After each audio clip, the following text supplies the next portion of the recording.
This program is brought to you by UCKG.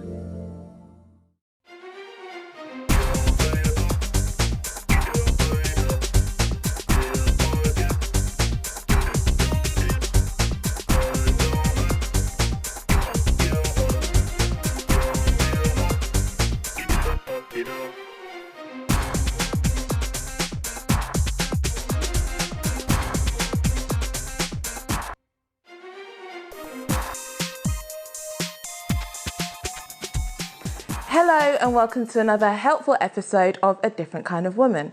A different kind of woman appreciates what she has. Now, author Margaret Lee Rumbeck said happiness is not a state that you arrive at, but a matter of travelling. In a more and more world, how can we learn to appreciate what we have and how can we enjoy the journey?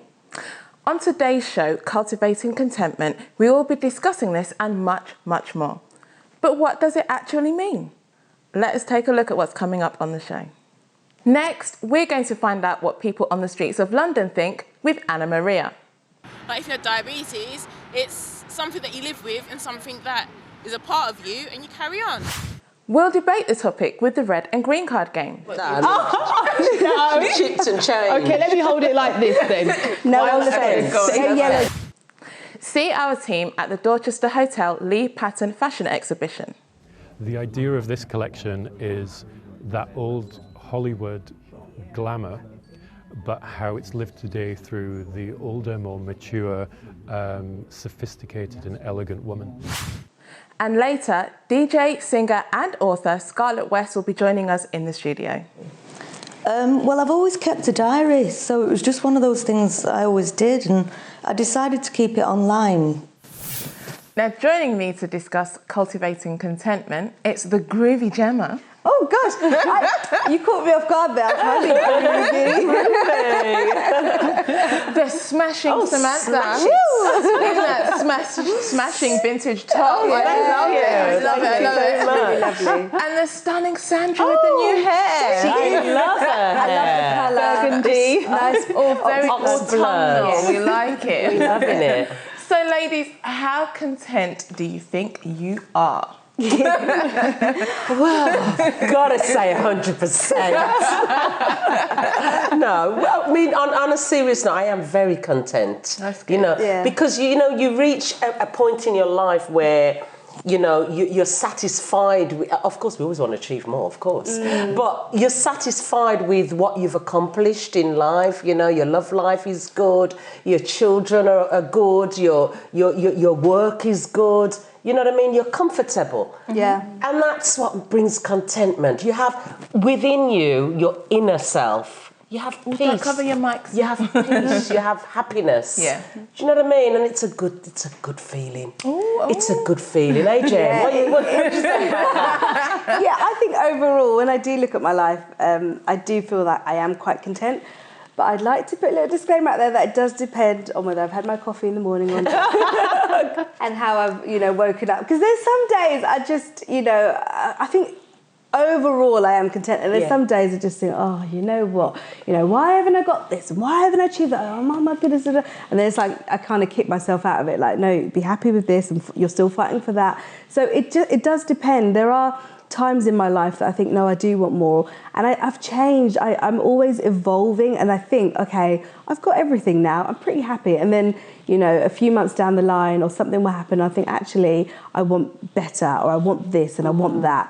And I think because I'm so self-motivated and I'm always trying to achieve new things and different things that I'm kind of never satisfied for too long. I think that's kind of me. And put a few hormones in there and sometimes I'm just down in the dumps at times, When we actually look back where we're coming from, definitely. and you think of times when you were so down, broken-hearted, pains and traumas that we experienced, and there have been times of when you're really real unhappy, bad times, really bad times. Yeah. We've come a long way. And I think it's more than just things that you have that makes you content, because you can have so many things, and I think those are just, what do we call it, like cherry on top. But content is just more about, for me, it's like being happy with how your life personally has changed, how the way you used to be, the sadness, all of that changing. And I think, adding on to what the lady said, so that looking at that, think, yes, I am content, although also want to achieve more. Yeah, I think it's relative. True. Yeah. Because it's like you can be content with your family, but you can also then think, actually, because being single, like I say, okay, I'm content with how my family is, but now I'm not content with being single. Yeah. I want to be married. Do you know what I mean? So I think it's relative. Yes, We've all got different opinions. That's But right. before we dive into this more, let's see what the people on the streets of London think with Anna Maria.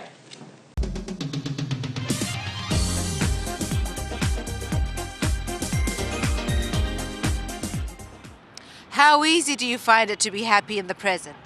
I surround myself with positive people. I have a good home. I come from a good background. I have a good education. I'm stable at the moment, so I find it pretty easy to be happy just because I'm grateful for what I've got. Just enjoy myself, hang around with my friends, have a good time. You just have to live for the moment and enjoy the moment and just live life and love it. I am smiling with you now. I'm actually smiling on the inside right now, but maybe, I think 3 months ago I wasn't. I was feeling depressed and not wanting to get out of bed and things like that.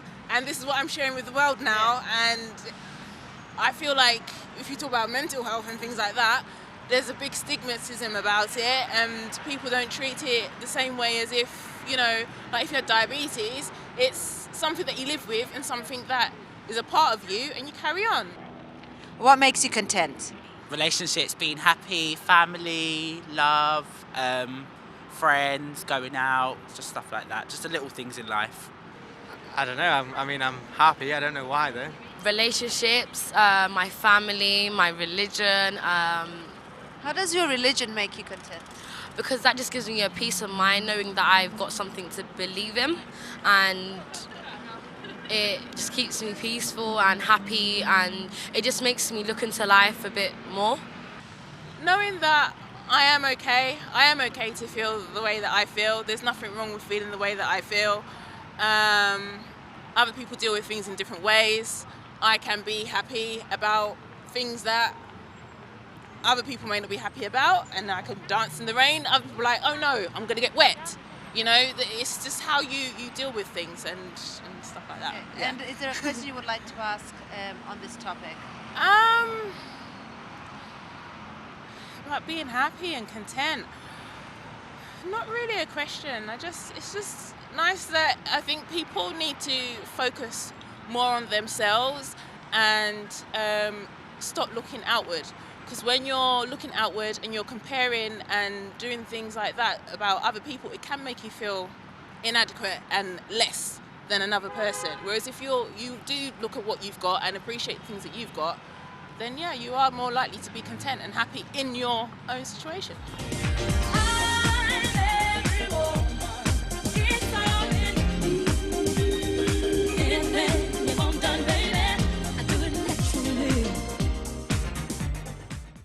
I love that statement. I think it's so apt, and it just reminds me that I was speaking to a family member recently who she was feeling quite, a little bit upset and things like. She just had a baby, and it wasn't like the plan that, she was going to have a baby at this age and things work out now. And she was just getting upset looking at it. But then I said to her, think about what you have got, not about what you haven't. Okay, so you didn't plan to have a baby now, but you have a baby and he's an absolute joy. He's amazing. You are creative, you can get back to your business and do what you have to do. You've got a great family, you're young, you've got great prospects, and it's about thinking about what you have got, not what you haven't. And in this world where we are so regulated almost by social media about what you have and that's your status, it's so easy for people to get depressed when they're comparing themselves to what they don't have, isn't it? Yeah, social media is the worst. For me, I think that's what really makes people, inadequate a lot. Feel inadequate. Feel inadequate, sorry. So many people, when you look at pictures of people with their family or with their nice big house or their new bag, and you keep thinking, oh, I don't have it. You stop focusing on the things that you have, the things that you've achieved, and it doesn't have to be physical things you've achieved, just the achievement of overcoming an insecurity or something that you were battling with. It's an achievement, it's something to be content with. But when you keep looking at social media, I think it's just a killer. It's a big killer. I hate it. We agree with you. There's our social media experts. Do you know what? I'm an expert in social media because it's part of the work, it's part of the job. I think it has its plus and minus points because I speak about, I have these conversations like with my friends, and it's like I think social media is a blessing and it's a curse. I think it is brilliant in terms of I think of all the lovely countries that I need to visit, and I think of what you know what I mean. And then I'm like, I can look on certain websites and see, if I've got 3 days in this country, what can I do? When people have put on there what they've done, and it's done like people are sharing, not like, look where I am. You can't even imagine to get here. If it's that mentality, that's different. Isn't And it? I think depends on people's mindset, the way people isn't it? and it's also how you post. I have friends that are always going on holiday and stuff, and it's la la la la. Every time I check my phone, they're on holiday. But you know what I like about the way they post the pictures? They're sharing their happiness. Yes. It's sincere. It's not a front. Like, oh, look at me. Are you sure? Where are you? Behind the camera, she could be like, No, this friend I know. I went on holiday and I posted, and actually people were actually saying, when I came back, they said, Sam, we followed you all the way. We were on holiday with you. It's not We know Jamaica. We know Jamaica now. Yeah, and I love that about social media. Yeah, I mean, I've been on every holiday with Gemma. Every holiday. I know every 400 of them. Can I redeem myself? I know. Can I redeem myself?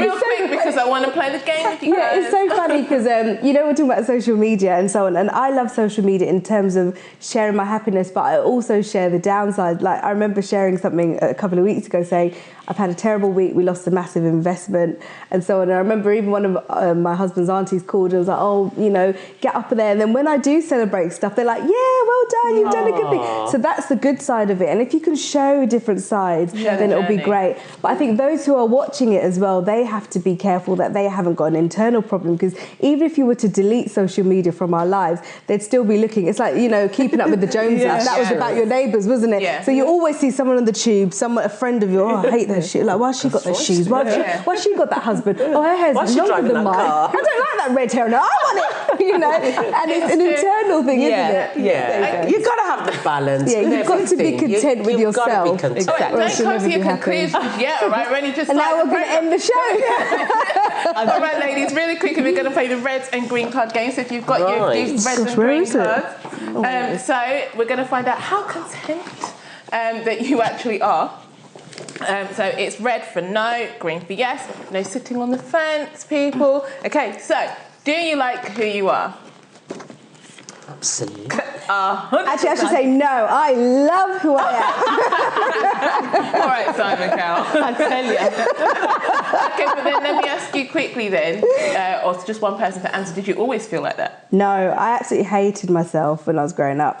Hated my nose, hated the fact that I was short, hated where I lived, where I came from, hated the fact that I had no father. I had so many issues. And, those who followed me on the show they know how I've sort of built through those issues and tried to build a life for myself. But I used to hate myself completely. Good, so just to show you that they can be changed. Yes, so does your life feel balanced, ladies? Thank you.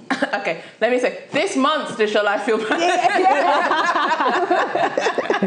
This month. At times, no. Okay, I can see this one where people really want to. Some of them are going to be honest and just say what they're going to. Then you said that. No. Chipped and changed. Okay, let me hold it like this then. No on the fence. A yellow card. I think that is one where people can be on the fence. I think for the most part, I think we can say that you've got balanced lives, but there are times where work can be busy, or there's a crisis in the family, something happens, and it just throws your life off kilter. But as long as you recognise that and put it back, do you find saying no easy? She didn't waste time. Right, there you go. Do you find saying no easy? If you're hesitating, that's red. Yeah, it's because I'm just like, oh, I can't tell them no. It's not fully red. I'm sorry, I'm holding it this way. No, we know differences. It depends. Go on, Sam, why you've got that you don't find it easy? I don't find it easy to say no. Yeah, I'm quite shocked. Because I mean, I'm a really fence, but I just want it to be different. I just want it to be different today. And you're quite giving and stuff. I kind of know what you're talking about. Do you know what I mean? She likes to open her door. Like when I used to work with Sam, she, whenever I was having a bad day, I'd go downstairs, have a nice cup of tea, biscuits, no matter what she's doing. And she is very giving that way, so I can see why she would find it hard to say no in that. I do struggle, especially if someone's in need. I think it depends on the person. Feel like I need to find a way to help. Yeah. Depends on the person and the situation, doesn't it? Yeah. I think as well. Yeah, exactly. Yeah. Sometimes I might dress it up like I find it hard just to make them feel better. I'm really struggling with this, but no. Got to consider their feelings. Disclaimer. Do you celebrate your successes? You have Absolutely. to. Have to. You've got to, even if it's just a cream cake from your favourite That's store. what I was saying to somebody the other day. I've been speaking to this girl, and I was saying to her that don't see the things that you didn't do. For example, she wanted to write 2,000 words in an essay, and she made 1,800. So I said, okay, so you went from 0 to 1,800. Great. Let's celebrate that. Exactly. Okay, you didn't make the extra 200, but you're going to make it. So instead of seeing everything as a negative, no, celebrate the positives, even if it's small. And when you get used to celebrating those, you will then do it automatically for yourself. You won't need anyone to push you. It won't be a chore. So, that's what we have to do. Exactly. This is not always with a cream cake. Any you might find excuse to yourself celebrate. on your hips. You should. So, do you laugh every day? Probably every minute. Every minute. The thing is, though, it is really important. So then you put it red. Huh? You don't laugh every day? I don't laugh every day. I have days where I'm really, really serious, depending. I can remember when my dad was in hospital. He was very, very, very ill. And I spent such a lot of time, every day I was having to be at the hospital. And watching my father deteriorate, that was not a time where I could just laugh every day. It isn't. Do you know what I mean? It was very traumatising, and until his death. So, you know what I mean? I think that it's meaning not necessarily just, that it's rather than being depressed, because some people don't have a reason to smile every day. Obviously you wouldn't have a reason to smile in that moment, but for people to be happy. Yeah, but you asked me if I would laugh every day. All right, and I'm sorry. Okay. On that note, we're going to take a short break. I think we are pretty contented there. We're going to take a short break, but don't go away, as we'll be right back with more exciting discussion on cultivating contentment.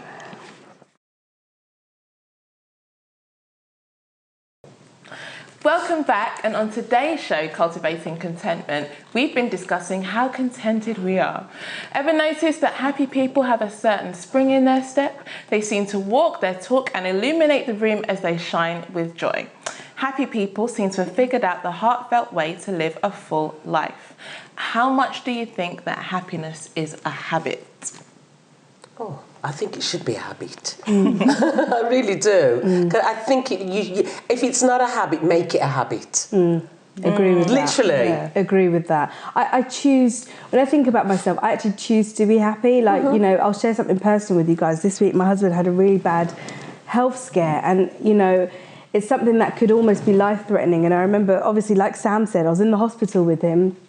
And a lot of people wouldn't know that about me, because I kind of just felt like, no, we're going to get through this. But I was in the hospital with him, and it wasn't really a reason to smile, but the fact that he was just all down and out and so on. Then he said, oh, you've seen me at my most vulnerable. I burst out laughing.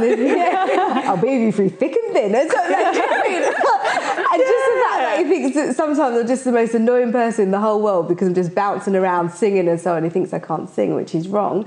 Stuff like that. It just makes me giggle. And although we've had a really tough week, we have managed to see that, and he can't even laugh because he'll be in pain, But it's like we have to see the good side of things, and I just feel that us laughing through it and having a positive mindset and having our faith has actually helped him to recover a lot quicker. You know, rather than us being down and out and crying every minute and so on. That's just not my style. You know, and I think with happiness, we pass it to each other. You do. I mean, if you come in and you're bouncing happy as you do, Jem, you know, you'll find that it's something. It's so contagious. It's like medicine. It's like a exactly. You become happy. But I totally agree, and I do think that happiness has to be a habit, because again, one thing I said to someone else this week is that you got to fake it till you make it. Like if you are used to being down and being depressed, you choose to be like that. And if you decide that I want to come out of it, you might not even know how.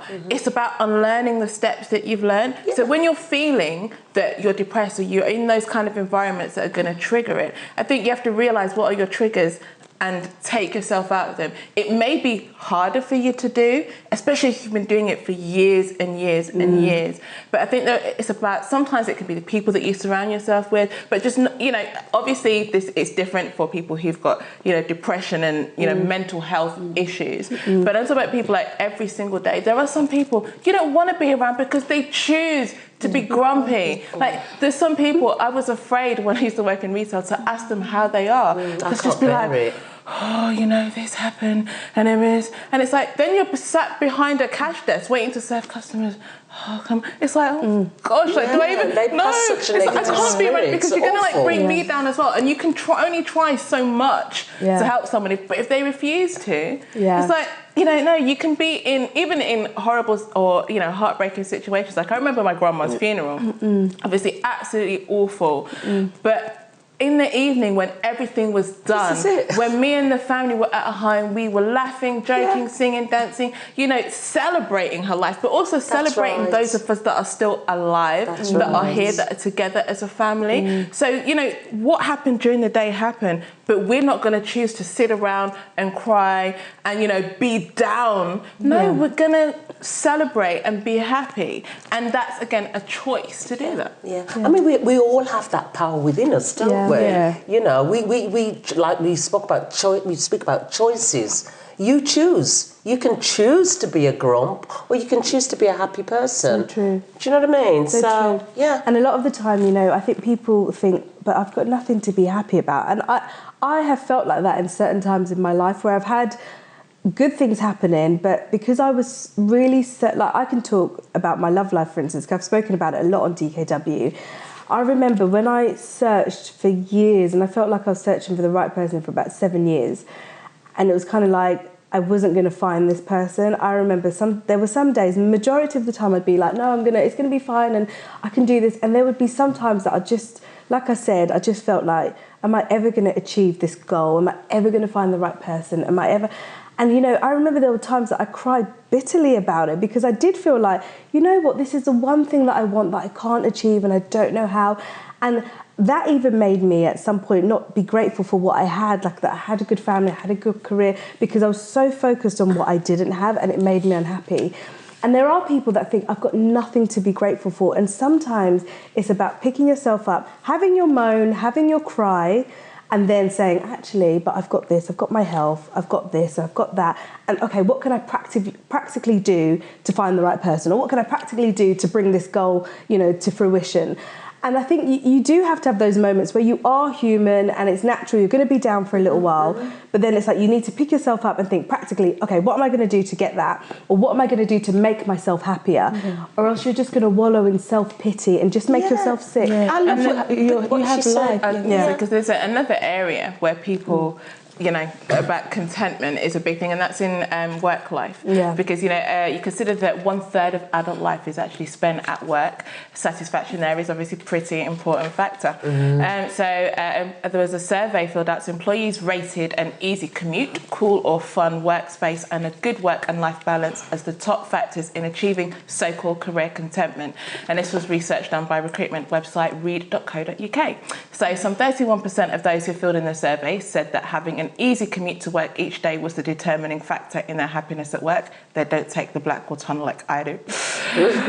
Somewhat surprisingly, just 18% said that a good salary makes them happy. Meanwhile, 12% suggest having more time off in the form of holidays would improve their contentment levels. So in the last few minutes of this section, what's the secret to being happy at work? Well, this is maturity. You know, you reach a point in your life where you have to make decisions, mature decisions, that is going to make you content. And I think that's what it's about. And I think when you know, when we're a lot younger, you do all these silly things that can make us unhappy. We make the wrong choices, the wrong guys, that can make us unhappy. But I think as you grow older and you become more mature, you start doing things that is worthy to you. Do you know what I mean? What you're going to value, what's going to be good for you, and make, even if it's whether, you know, I choose not to be on the bus every day. I choose to drive. You know, I like to be in a luxurious car, and having that makes way, you happier. and it makes me happier. Just don't want to be on the bus. You've got to be happy with your job. You've got to do what's good for you. I think you do have to be happy. You have to be happy with the job that you're doing. You know, whether is it self-employment, is it, do you want to be in employment? What type of employment? You've got to be happy with the job that you're doing, and the salary obviously is also a factor, but it's not a